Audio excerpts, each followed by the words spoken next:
ليغفر لك الله ما تقدم من ذنبك وما تأخر هو الذي أنزل السكينة في قلوب المؤمنين ليزدادوا إيمانا مع إيمانهم.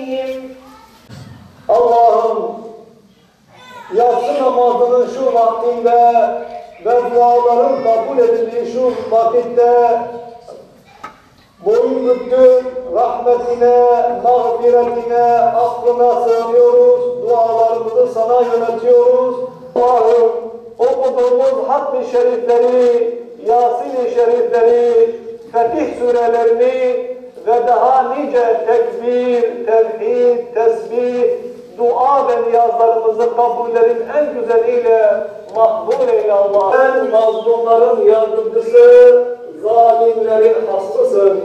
Gazze'deki kardeşlerimizi sahipsiz ve inayetsiz bırakma Allah'ım. Onları koru Allah'ım.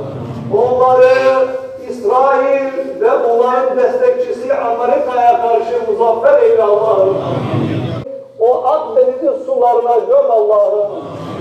Allah'ım ona destek gelen, ona yardıma gelen, İsrail'e yardıma gelen bütün silahları, bütün orduları gazabınla, onları gazabınla kahru perişan eyle Allah'ım.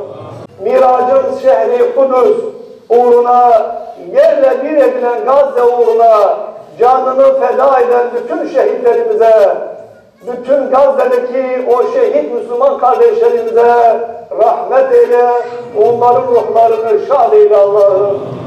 Allah'ım, İsrail'in işbirlikçisi, ona destek veren kafirler nasıl bir araya gelip toplanıyorlarsa, kuvvetlerini bir araya getiriyorlarsa, Ya Rabbi sen Müslüman devletlerin yöneticileriyle aynı şekilde bir araya gelmeyi, birlikte hareket etmeyi, kafire dur demeyi, birlik beraberlikleri nasip eyle Allah'ım.